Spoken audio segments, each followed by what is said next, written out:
Hello dear students, बहुत बहुत स्वागत है आप सभी लोगों का हमारे एक्सपर्ट फिजिक्स यूट्यूब चैनल पर। तो स्टूडेंट्स, बेसिकली आज हम बात करने वाले हैं मॉडर्न फिजिक्स के बारे में। तो हमारा आज हम डिस्कस करेंगे मॉडर्न फिजिक्स के कॉन्सेप्ट्स एंड फॉर्मूलेस। ठीक है, तो छोटा सा टॉपिक है, जल्दी कंप्लीट हो जाएगा। ठीक है, अगर आप बच्चों हमारे यूट्यूब चैनल पर अगर आप नए हैं तो हमारे चैनल को आप सब्सक्राइब जरूर करें, अपने दोस्तों के साथ शेयर जरूर करें और वीडियो को लाइक जरूर करें। ठीक है, अब बिना टाइम लिए जल्दी से अपन स्टार्ट करते हैं मॉडर्न फिजिक्स। तो बच्चों, मॉडर्न फिजिक्स जो है इसमें हम सबसे पहली चीज़ जो स्टडी करेंगे वो है फोटोन के बारे में। ठीक है, so we will be studying about the photon. Photon क्या होता है बच्चों? देखो, जो लाइट होती है ना, सो लेट्स अज्यूम दैट कि दिस इज द बल्ब। ठीक है, ये बल्ब है। हम जब इसके अंदर से लाइट मतलब करंट पास करते हैं तो क्या होता है? ठीक है, करंट इस पर जाता है, ये ग्लो करता है और लाइट निकलती है। पर जो लाइट जो होती है ना, इसके दो नेचर होते हैं लाइट के। लाइट के दो नेचर होते हैं, एक तो होता है वेव नेचर, ठीक है, और दूसरा होता है, ठीक है, पार्टिकल नेचर। एक होता है लाइट का वेव नेचर और एक होता है पार्टिकल नेचर, जो कि बहुत अच्छी तरह से वेरीफाइड है। वेव नेचर को तो हम सभी लोग जानते हैं, इंटरफेरेंस डिफ्रैक्शन में शो होता है। वेव नेचर, पार्टिकल नेचर जो है ये फोटो इलेक्ट्रिक इफेक्ट, कॉम्पिटन इफेक्ट जो है, ये सब पार्टिकल नेचर शो करते हैं लाइट के। ठीक है, कि लाइट जो है पार्टिकल नेचर पर है। तो जो फोटोन जो हम बात कर रहे हैं वो लाइट के पार्टिकल नेचर से जुड़ा हुआ है। अब लाइट का पार्टिकल नेचर क्या होता है? तो जो प्लैंक एक साइंटिस्ट था, ठीक है, हम ज़्यादा डिटेल में नहीं जा रहे हैं। ठीक है, ब्लैक बॉडी स्पेक्ट्रम बहुत कुछ जानना पड़ेगा अगर आपको डिटेल में जानना है, बट अभी हम वहाँ नहीं जा रहे। तो प्लैंक ने बोला था कि जो लाइट निकलती है, ठीक है, वो बेसिकली फोटोन्स के रूप में निकलती है। ठीक है, it comes out in the form of photon, और लाइट फोटोन्स के रूप में जो है सोर्स से निकलती है। हर एक हर एक फोटोन एक पार्टिकल की तरह बिहेव करता है। हर एक फोटोन के पास एनर्जी का हर फोटोन के पास एनर्जी का एक फिक्स्ड अमाउंट होता है, और एक फोटोन के पास जो एनर्जी होती है वो होती है एच न्यू। ठीक है, this is the energy of each photon. ठीक है, डिड यू अंडरस्टूड दिस? तो एक फोटोन की जो एनर्जी होती है एच न्यू। न्यू क्या है? यहाँ पर फ्रिक्वेंसी है लाइट की, और एच क्या है? प्लैंक कांस्टेंट है।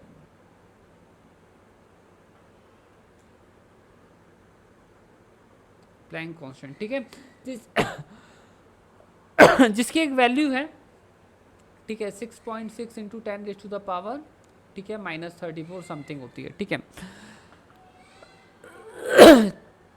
तो जब किसी बल्ब से या किसी भी लाइट के सोर्स से लाइट निकलती है तो प्लैंक का क्वांटम रूल ये कहता है कि लाइट फोटोन्स के रूप में निकलती है। Light comes out in the form of photons. ठीक है, और हर एक फोटोन की एनर्जी होती है H nu.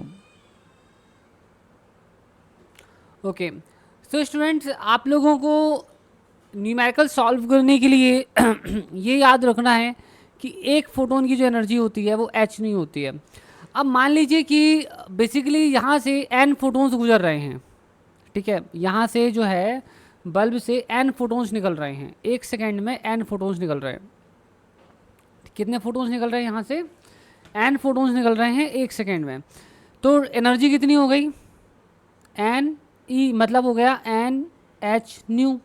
So that is the energy of the n photons. But ये फोटोन्स एक सेकेंड में निकलते हैं, कितने में? एक सेकेंड में। तो basically this is also known as the power, है ना? तो ये पावर भी कहलाएगा। अगर एन यहाँ पर number of photons passing per unit time है तो this will form the power also. तो ये चीज़ थोड़ा ध्यान रखना। ठीक है, तो अब आगे के लिए आपको क्या ध्यान रखना है कि जो फोटोन होता है, ठीक है, उसकी लाइट्स फोटोन से के फॉर्म में निकलती है बल्ब से, और एक फोटोन की एनर्जी होती है एच न्यू। और आप देखेंगे कि एनर्जी जो है वो फ्रीक्वेंसी की डायरेक्टली प्रोपोर्शनल है। मतलब लाइट की फ्रीक्वेंसी जितनी ज़्यादा होगी, ठीक है, उतना ही ज़्यादा एनर्जेटिक फोटोन वो होगा। ठीक है, ओके, तो इस चीज़ को ध्यान रखना। ठीक है, आगे चलते हैं। अब हमारे पास नेक्स्ट पॉइंट है, ये जो फॉर्मूला आप देख रहे हो ना, E equals to h nu, यहाँ पर जो न्यू होता है ना वो होता है सी अपॉन लैम्डा।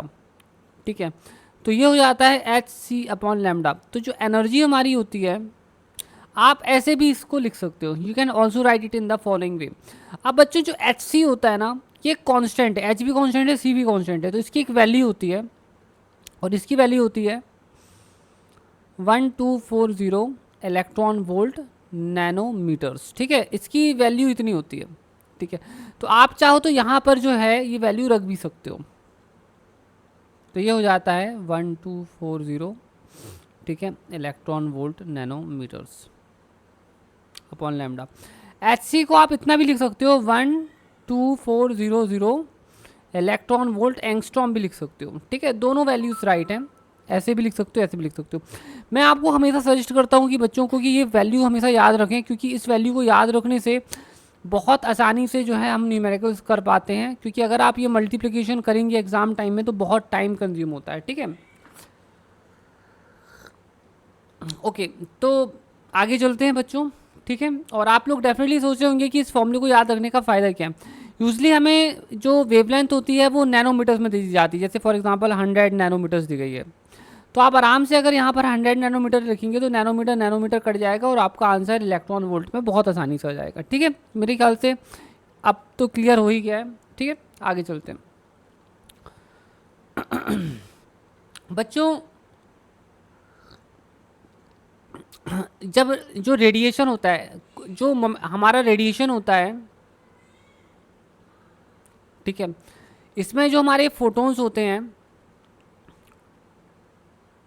ठीक है, जब ये ट्रैवल करते हैं तो फोटोन क्योंकि एक पार्टिकल नेचर है ना, it is like a particle, तो क्योंकि ये पार्टिकल नेचर है तो इसके पास मोमेंटम भी होना चाहिए। तो रेडिएशन है ना, so momentum due to radiation जो होता है, मोमेंटम ड्यू टू रेडिएशन, ये होता है P is equals to E upon C. ठीक है, इस फॉर्मूले को याद रखना। अब मैं आपको यहाँ बता दूँ कि फॉर्मूला बहुत कठिन नहीं है ना। देखो E इक्वल्स टू होता है mc²। ठीक है, गॉट इट। ओके, अब अगर हम यहाँ से E अपॉन सी कर दें तो यहाँ बचेगा कितना, mc। जो फोटोन्स होते हैं वो लाइट की स्पीड से ही ट्रेवल करते हैं, तो उनका मोमेंटम इतना ही होना चाहिए ऑफ कोर्स, है ना। सो ये चीज़ जो है मोमेंटम कहलाएगी, वही तो हमने यहाँ लिखा है ना, तो इतना ज़्यादा परेशान होने की जरूरत नहीं है आपको। ठीक है, it's very easy. So momentum due to radiation is this much. ठीक है, अब हम बात करेंगे रेडिएशन प्रेशर के बारे में।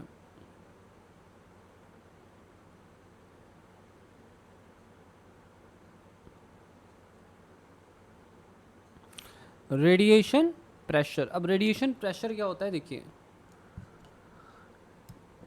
दो केसेस होते हैं देखिए, अगर कोई सरफेस है, इस पर रेडिएशन अगर गिरता है तो वो प्रेशर एक्सर्ट करता है। तो ये जो प्रेशर होता है, ठीक है, ये दो तरीके से लिखा जा सकता है, दो केसेस होते हैं।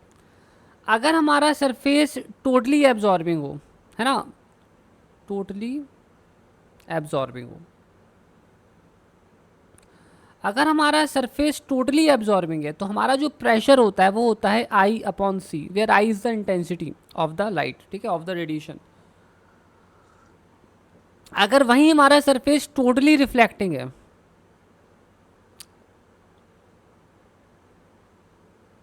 तो हमारा जो रेडिएशन प्रेशर होता है ये हो जाता है 2I अपॉन सी। ठीक है, तो ये बहुत ही इंपॉर्टेंट फॉर्मूला है, ध्यान रखना। नेक्स्ट आता है हमारा डी ब्रोगली वेवलेंथ।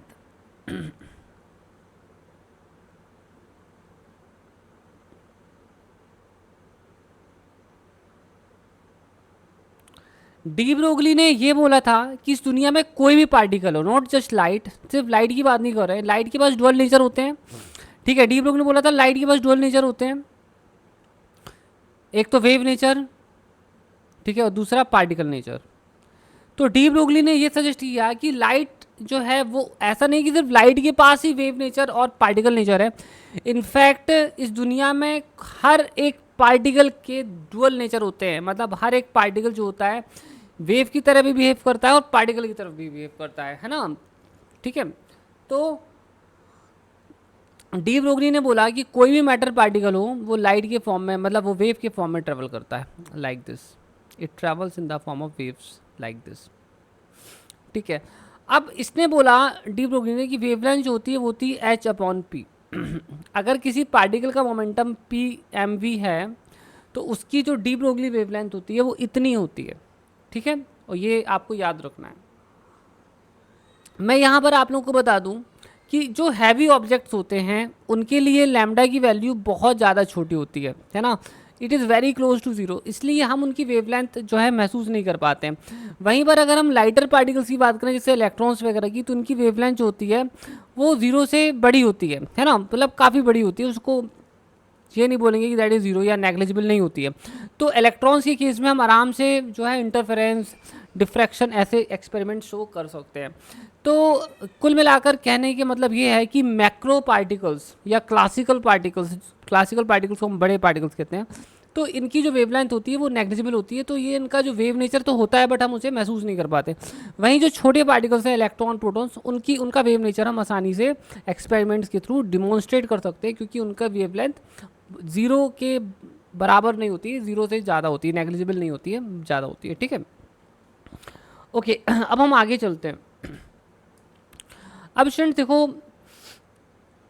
अगर हमने किसी चार्ज्ड पार्टिकल को या से इलेक्ट्रॉन को, ठीक है, अगर हमने एक डेफिनेट पोटेंशियल में हमने उसे एसिलेट कर दिया, ठीक है, हमने एक डेफिनेट पोटेंशियल में एसिलेट कर दिया, यहाँ से यहाँ तक एसिलेट कर दिया, ठीक है, तो जब हम उसको एसिलेट करते हैं तो वो कितनी एनर्जी गेन करता है, ईवी, है ना, ये आप जानते हैं, ये नहीं मालूम तो ध्यान रखना कि जब हम किसी पार्टिकल को पोटेंशियल डिफरेंस में एसिलेट करते हैं तो उसके अंदर एनर्जी हो जाती है, क्योंकि उसकी वेलोसिटी बढ़ती है तो उसके अंदर एनर्जी आ जाती है, जो मैक्सिमम एनर्जी काइनेटिक एनर्जी वो गेन कर सकता है वो होता है ईवी, ठीक है। I hope you understood that. तो हम जो डी ब्रोगली वेवलेंथ, अब इसलिए क्योंकि वेव के फॉर्म में ट्रेवल कर रहा है तो उसकी जो डी ब्रोगली वेवलेंथ होगी वो हम बता देते हैं कितनी होगी। सो इस पॉइंट पर उसकी जो डी ब्रोगली वेवलेंथ हो जाएगी वो हो जाएगी h upon m upon p, ठीक है, ये हो जाएगा h upon root over 2m k, ये हो जाएगा h upon root over 2m eV। अब देखो स्टूडेंट्स, देखो e mass of electron, electron का चार्ज, ये सब कांस्टेंट है, तो अगर हम सभी कांस्टेंट को सॉल्व कर दें तो हमें सिर्फ बचता है 150 अपॉन v, तो ये हो जाता है। अब यहाँ पर एक इंपॉर्टेंट चीज़ है, तो आप अपनी डी ब्रोगली वेवलेंथ को ऐसे भी लिख सकते हो, तो ध्यान रहे जब भी आप इस फॉर्मूले का यूज़ कर रहे हो तो ये वोल्ट्स में रहना चाहिए और आपको जो आंसर मिलेगा ये एंगस्ट्रॉम में मिलना चाहिए, मिलेगा, ठीक है। आप कई बार बहुत इजी क्वेश्चन आते हैं कि इलेक्ट्रॉन को हमने 30 वोल्ट्स में एसिलेट किया तो उसकी डी ब्रोगली वेवलेंथ कितनी होगी, तो इस फॉर्मूले से बहुत आसानी से आप कैलकुलेशन कर सकते हो। और ये बात ध्यान रखना कि ये चार्ज पार्टिकल जो हम एसिलेट कर रहे हैं वोल्टेज में, तभी ये फॉर्मूला यूज़ करना है, otherwise you don't have to use this formula, ठीक है। चलो अब आगे चलते हैं। अब बच्चों हम बोर मॉडल ऑफ एटम पढ़ने वाले हैं।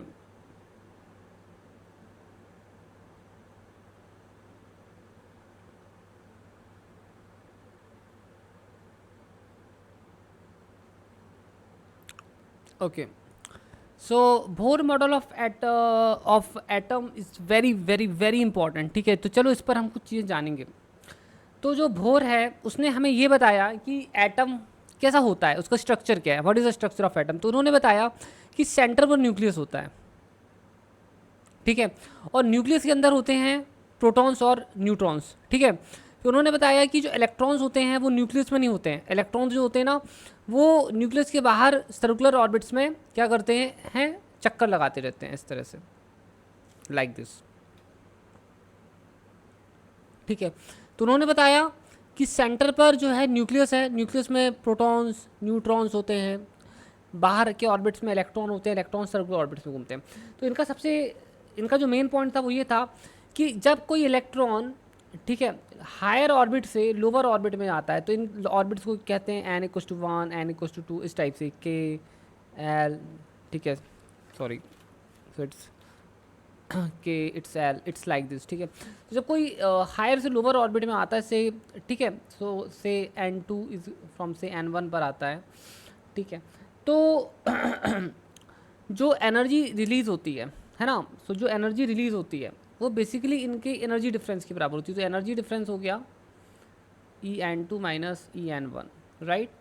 और जो भी एनर्जी रिलीज़ होती है ठीक है, वो इसी के बराबर होती है। तो अगर हम यहाँ से कोई इलेक्ट्रॉन हायर ऑर्बिट से लोअर ऑर्बिट पर आ गया है तो वो एक फोटोन रिलीज करता है, ठीक है, वो एक फोटोन लाइट एमिट कर देता है in the form of photon, और उसकी जो एनर्जी होती है उस फोटोन की वो इतनी होती है, ठीक है, एनर्जी डिफरेंस के बराबर होती है, ठीक है। तो इसकी वजह से हम फ्रीक्वेंसी कैलकुलेट कर सकते हैं कि उस पर्टिकुलर फोटोन या लाइट की फ्रीक्वेंसी क्या है, ठीक है। दूसरा पॉइंट उन्होंने बोला कि जो भी इलेक्ट्रॉन चक्कर लगा रहे हैं न्यूक्लियस का, तो ऐसा नहीं है कि किसी भी ऑर्बिट पर चक्कर लगा सकते हैं, है ना, ऐसा नहीं कि किसी भी ऑर्बिट पर वो चक्कर लगा सकते हैं। वो बेसिकली उन्हीं ऑर्बिट्स में चक्कर लगा सकते हैं जिनका एंगुलर मोमेंटम एच नॉट का मल्टीपल होता है, इंटीजर मल्टीपल होता है, ठीक है।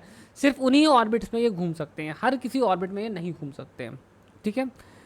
तीसरा पॉइंट है, ठीक है, कि किसी भी ऑर्बिट का, जैसे ये एक ये है R1, है ना, तो इसका रेडियस कितना होता है, तो इसका जो रेडियस उन्होंने कैलकुलेट किया किसी भी nth ऑर्बिट का, ये है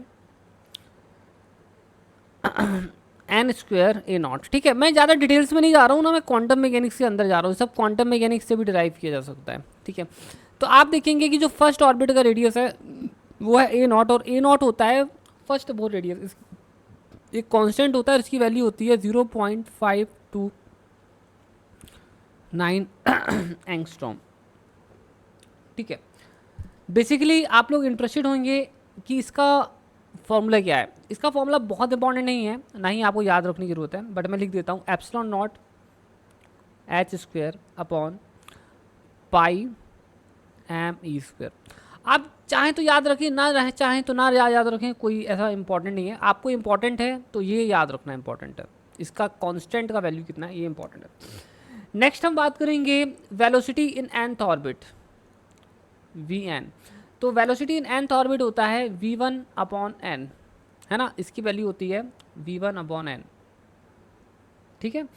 और ये जो v1 होता है, ठीक है, that is the velocity in the first orbit, और ये v1 की जो वैल्यू होती है वो मैं आपको बता देता हूँ कितनी होती है। इस v1 की वैल्यू होती है अल्फ़ा सी, ठीक है, इसको आप याद रखना, ठीक है। अल्फ़ा आपका फाइन स्ट्रक्चर कांस्टेंट है जो कि डायमेंशनलेस होता है, और इसकी वैल्यू होती है 137 अपॉन 137, ठीक है। C is the speed of light, ठीक है। तो I hope so you understood it quite well. तो आप जो है लिख सकते हैं अल्फ़ा सी अपॉन एन, ठीक है। मैं तो हमेशा ये वाला फॉर्मूला याद रखता हूँ, ठीक है, आप भी चाहें तो इस फॉर्मूले को याद रख सकते हैं। आप लोग डेफिनेटली ये भी जानना चाहेंगे कि v1 का फॉर्मूला क्या है, तो इसका फॉर्मूला होता है E square upon 2 epsilon naught H. इसको भी याद रखने की उतनी ज़रूरत नहीं है, बट अगर इंटरेस्टेड स्टूडेंट्स याद रखेंगे तो ये एक एडवांटेज है, ठीक है। पीजीटी लेवल पर, नीट लेवल पर और आईटी लेवल पर से याद रखने की ज़रूरत नहीं है। हाँ, अगर आप सीएसआई और नेट और गेट और जस्ट जैसे एग्जाम्स की तैयारी कर रहे हैं तो आपको फिर ये दोनों फॉर्मूले याद रखने की ज़रूरत है, ठीक है। अब चलो आते हैं, अब इसके बाद आता है नेक्स्ट सबसे इम्पॉर्टेंट है कि किसी nth ऑर्बिट में एनर्जी कितनी होती है इलेक्ट्रॉन की। तो इलेक्ट्रॉन की जो एनर्जी होती है nth ऑर्बिट में वो होती है 13 - 13.6 upon n square electron volt. और बच्चों ये बहुत इम्पॉर्टेंट फॉर्मूला है, ठीक है, ये बहुत इम्पॉर्टेंट फॉर्मूला, इसको नहीं भूलना है, ठीक है, ओके। अब स्टूडेंट्स हम लोग आएंगे हमारे नेक्स्ट इम्पॉर्टेंट पॉइंट पर, और जो कि है हमारा रेडबर्ग फार्मूला।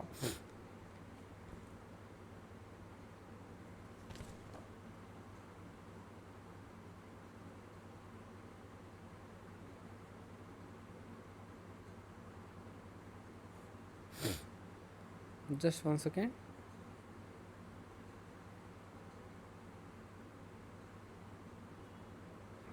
बच्चों ये बहुत इंपॉर्टेंट है, मैं आपको एक्सप्लेन करता हूँ कि क्या है, ठीक है। देखिए, हाइड्रोजन में जो एनर्जी लेवल्स हैं उनको हम ऐसे रिप्रेजेंट करेंगे लाइक दिस, ठीक है, ये एनर्जी लेवल्स हैं।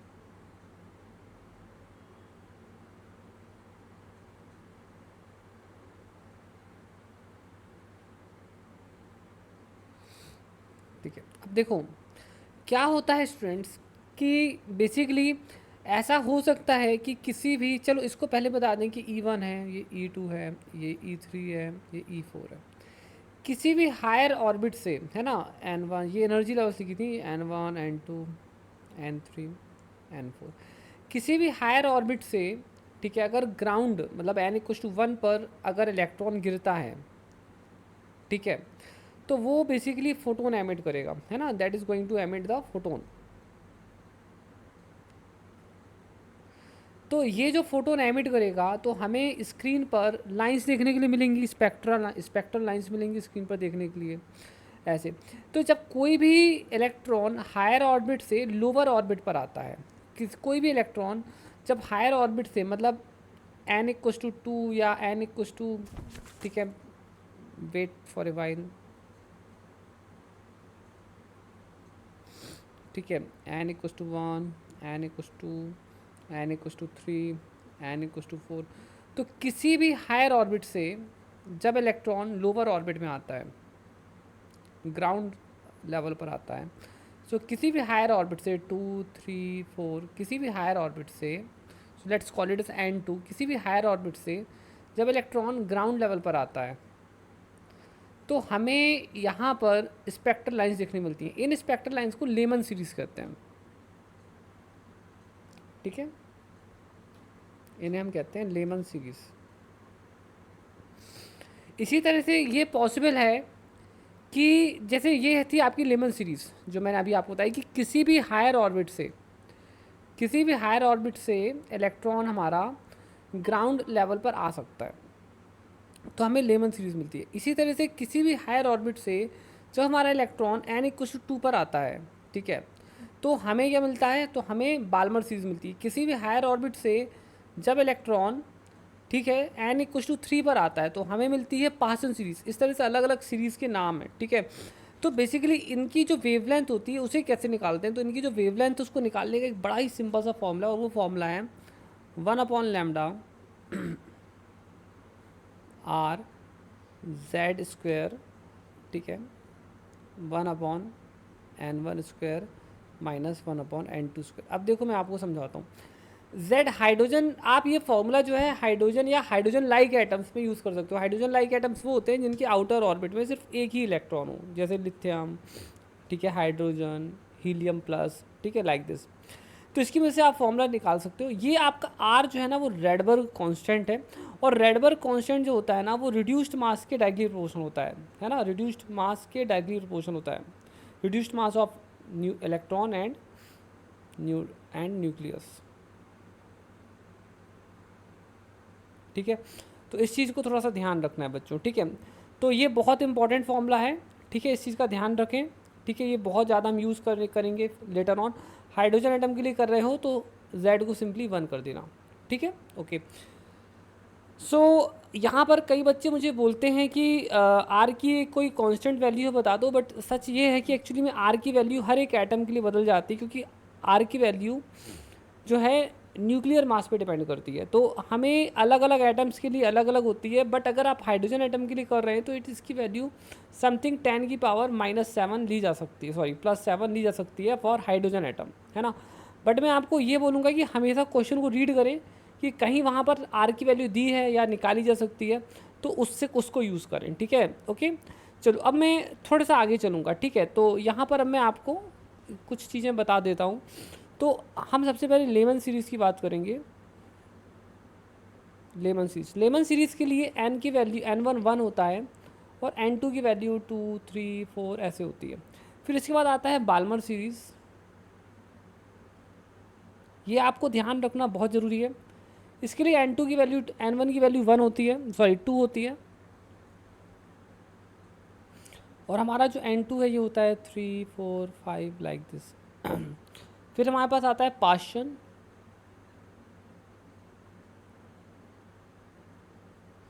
सीरीज़।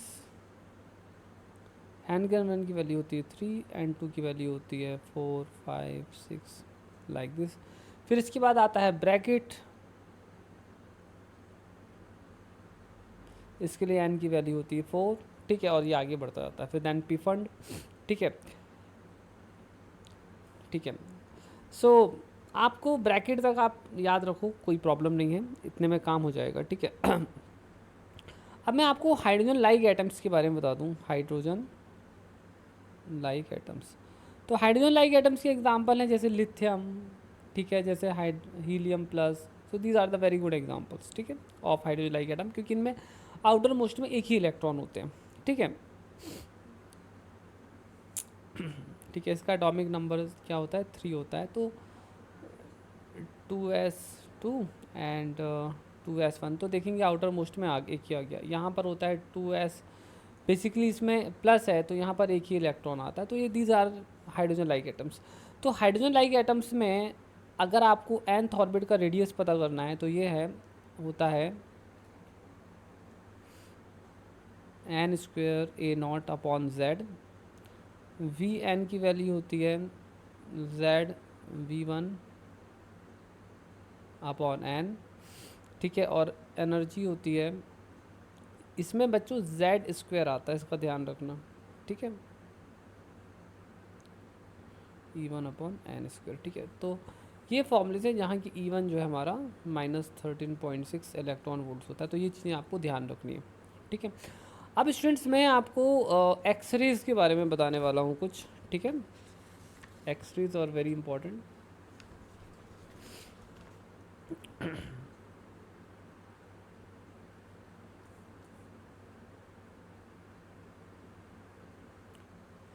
स्टूडेंट्स एक्सरेज, ठीक है, एक्सरेज बेसिकली बहुत ही एनर्जेटिक होती हैं। मैं आपको स्पेक्ट्रम के बारे में थोड़ा सा बता देता हूँ कि एक्सरेज क्या होती हैं, ठीक है। देखिए हम विजिबल रेडिएशन देख सकते हैं, है ना, विजिबल रेडिएशन, विजिबल रेडिएशन के आगे, विजिबल रेडिएशन में क्या होता है, वायलेट लाइट होती है और यहाँ होती है रेड लाइट, इसके बीच में हम देख सकते हैं। इसके आगे जो होता है उसे इंफ्रारेड बोलते हैं। फिर इसके और आगे अगर हम जाते हैं तो हमें माइक्रोवेव्स देखने मिलती हैं, और अगर हम और आगे जाते हैं तो रेडियो वेव्स मिलती हैं, ठीक है। विजिबल अगर वायलेट के पीछे जाते हैं तो हमें मिलती है अल्ट्रा वायलेट, और पीछे जाते हैं तो हमें एक्स रेज मिलती हैं, और पीछे जाते हैं तो गामा रेज मिलती है। गामा बहुत एनर्जेटिक होती हैं।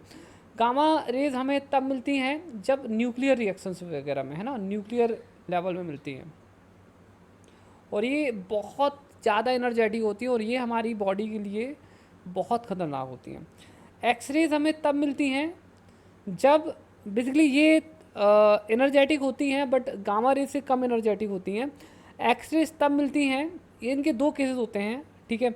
एक बहुत ही एनर्जेटिक इलेक्ट्रॉन, ठीक है, किसी हैवी मेटल से टकराता है तो वो डीएसिलेट हो जाता है,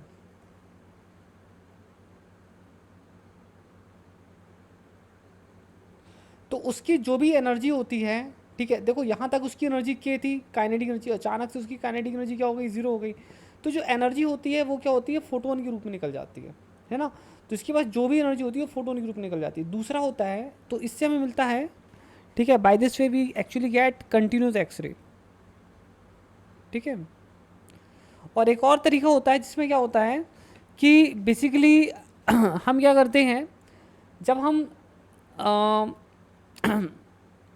इलेक्ट्रॉन्स को, ठीक है, एनर्जेटिक इलेक्ट्रॉन्स को, ठीक है, किसी हैवी मेटल की तरफ जब हम भेजते हैं तो वो क्या होता है, वहाँ से एटम्स के नीचे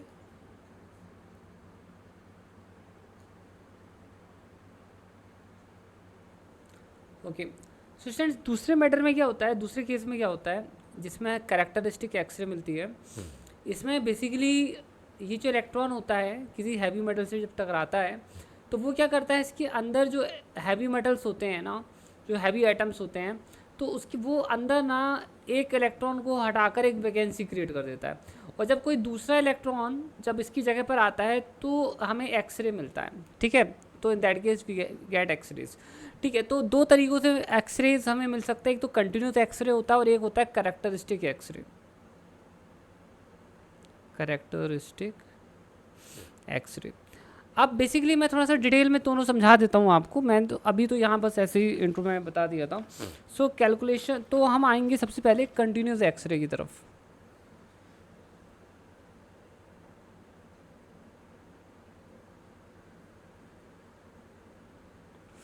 कंटिन्यूस एक्सरे तब मिलता है बच्चों जब हम ना किसी इलेक्ट्रॉन को एसिलेट करते हैं पोटेंशियल में, so we oscillate it in some potential से, let's call it S we.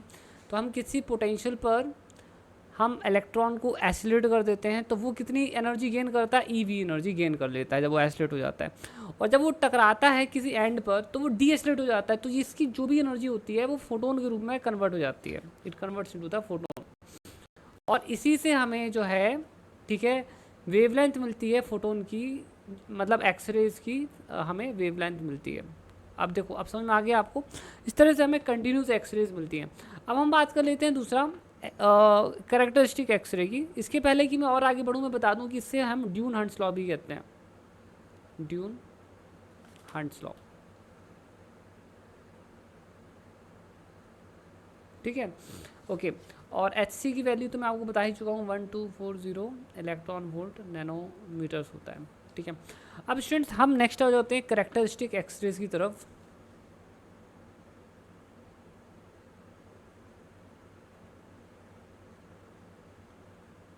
देखो कैरेक्टरिस्टिक एक्सरेज कैसे मिलती है कि हम इलेक्ट्रॉन को किसी हैवी मेटल की तरफ बम्बार्डमेंट करते हैं। अभी जो हैवी मेटल आप यहाँ पर देख रहे हैं इसके अंदर है तो रहता तो बेसिकली एटम है, ठीक है, और उसके चारों तरफ इलेक्ट्रॉन्स घूमते हैं। तो जब ये इलेक्ट्रॉन यहाँ पर टकराता है तो बेसिकली होता ये है, मैं आपको बताता हूँ होता है क्या है, व्हाट एक्चुअली हैपन्स। तो एक छोटा सा एग्जांपल बताता हूँ। तो बेसिकली जब एक इलेक्ट्रॉन यहाँ पर एटम से टकराता है तो वो यहाँ पर जो इनर लेवल पर जो इलेक्ट्रॉन होता है उसको वो वहाँ से हटा देता है, वहाँ वैकेंसी क्रिएट हो जाती है ना, वहाँ क्या हो जाता है, वैकेंसी क्रिएट हो जाती है। क्यों? क्योंकि बाहर से आने वाला जो इलेक्ट्रॉन था वो वहाँ पर उस एटम से उस इलेक्ट्रॉन से टकरा गया और वहाँ पर क्या क्रिएट कर दिया, वैकेंसी क्रिएट कर दिया, ठीक है। अब होता क्या है कि जो हायर ऑर्बिट से जब इलेक्ट्रॉन्स उस जगह पर वापस जाते हैं तो वो बहुत ही एनर्जेटिक फोटोन जो होते हैं एमिट करते हैं, और उनकी वो जो फोटोन्स होते हैं वही हमारे एक्सरेज होते हैं, ठीक है। इसकी फ्रीक्वेंसी या इसकी वेवलेंथ कैसे कैलकुलेट करते हैं वो मैं आपको बता देता हूँ। इसकी वेवलेंथ कैलकुलेट करना बहुत ईजी है, ठीक है, बस आपको एक छोटी चीज़ का ध्यान रखना पड़ेगा, ठीक है। तो हमने आपको याद होगा बेसिकली अभी कुछ देर पहले ये वाला फॉर्मूला बताया था, रेडबर्ग कांस्टेंट वाला फॉर्मूला, ठीक है। सेम ऐसा ही एक फॉर्मूला यहाँ पर भी एग्जिस्ट करता है, ठीक है। तो यहाँ पर अगर हम इसकी वेवलेंथ पता लगानी है तो हम ऐसे लगाते हैं, बताओ,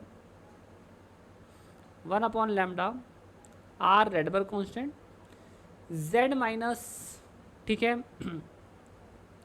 बेसिकली अगर हम के अल्फा लाइन की बात करें, देखिए मैं आपको बताता हूँ के alpha line, L alpha line क्या होती है। देखिए किसी भी हायर ऑर्बिट से जब इलेक्ट्रॉन, देखिए इसे के सेल बोलते हैं सबसे छोटे वाले को, फिर इसे एल बोलते हैं, फिर इसे एम कहते हैं।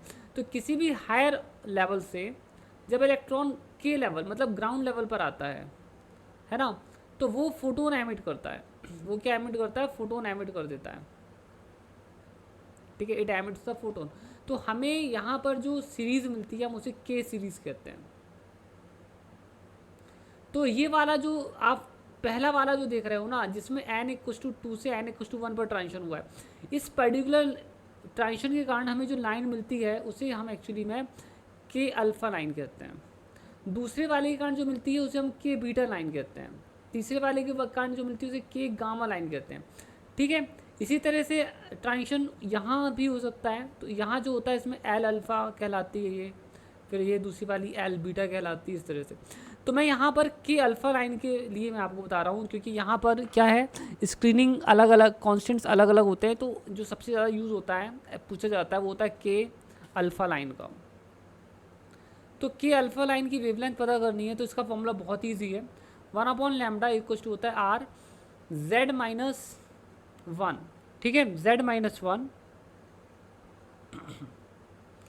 1/n1 square minus 1/n2 square, ठीक है, ये फॉर्मूला है। तो के अल्फ़ा लाइन के लिए क्या हो जाता है कि n1 की वैल्यू हो जाती है 1, n2 की वैल्यू हो जाती है 2, ठीक है।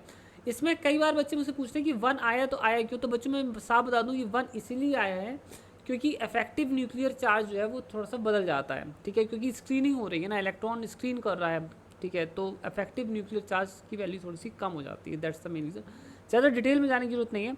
अगर अब हम यहाँ पर सॉल्व करते हैं इसी को तो हम इस इक्वेशन पर पहुँच जाते हैं। So we reach to this equation.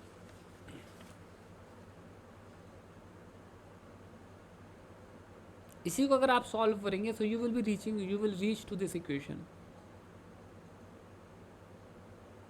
z minus b. तो b जो है इसकी वैल्यू हमारे केस में 1 है। ठीक है, तो हम इस इक्वेशन पर यूज करते हैं। a की वैल्यू होती है 3RC अपॉन 4। ठीक है, ओके। सो ये होती है, तो इसी को सॉल्व कर सकते हो, दैट इज द फ्रीक्वेंसी, है ना, दैट इज द फ्रीक्वेंसी। आप इन जनरल भी लिख सकते हैं फ्रीक्वेंसी ऑफ एक्सरे। ठीक है, and that is equal to होता है a z माइनस बी।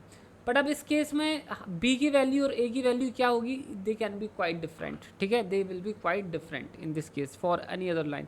तो k अल्फा लाइन के लिए हम इसका फॉर्मूला, ये फॉर्मूला यूज़ कर सकते हैं, ये फॉर्मूला यूज़ कर सकते हैं। ठीक है, ओके। इस चीज़ का थोड़ा सा ध्यान रखना है आपको। ठीक है, ओके, लेट्स गो फर्दर। अब आगे चलते हैं। अब बच्चों हम फोटो इलेक्ट्रिक इफेक्ट के बारे में आपको समझाने वाले हैं। ज़्यादा डिटेल में नहीं जाएंगे, शॉर्ट में मैं आपको समझा देता हूँ जितना एग्जाम के लिए ज़रूरी है। Photo electric effect. अब फोटो इलेक्ट्रिक इफेक्ट क्या होता है, बहुत ईजी है। देखो, अगर आपके पास कोई मेटल शीट है, ठीक है, अगर उसमें ना फोटोन गिरता है, ठीक है, सो लेट्स कॉल इट कि जो फोटोन गिर रहा है वो इतना है। तो बेसिकली सबसे पहले ये फोटोन क्या करता है, इसके अंदर जो भी इलेक्ट्रॉन बाउंडेड होता है, पहले तो वो उसे फ्री करके सरफेस पर लाता है। ठीक है, तो हमारा जो फोटोन होता है उसकी एक पार्ट एनर्जी का उसको फ्री करने में जाता है, जिसे हम कहते हैं वर्क फंक्शन। ठीक है, बाकी जो एनर्जी बचती है वो इसको काइनेटिक एनर्जी देने में चली जाती है, ई के। ठीक है, अब मेरी बात समझ में आई आपको। ये वर्क फंक्शन, अब देखो क्या होता है बेसिकली, अगर हमारा फोटोन का एनर्जी इतना है, चलो मैं ज़्यादा डिटेल में नहीं जाता हूँ, तो हम इसे लिख सकते हैं E k equals to h nu minus W. ठीक है बच्चों, जो डब्ल्यू होता है ना उसकी उसकी वैल्यू होती है एच न्यू नॉट, जहाँ की न्यू नॉट जो है वो थ्रेशोल्ड फ्रीक्वेंसी है।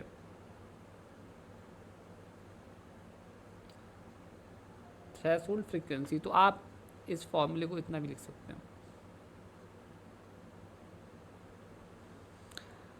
अब एक बात मैं आपको क्लियर बता दूं कि अगर इंसिडेंट रेडिएशन की फ्रीक्वेंसी थ्रेशोल्ड फ्रीक्वेंसी से कम हुई तो कोई भी फोटो एमिशन नहीं हो सकता, क्योंकि उस केस में ई के जो है वो नेगेटिव हो जाएगी काइनेटिक एनर्जी, और काइनेटिक एनर्जी कभी भी नेगेटिव होती नहीं है।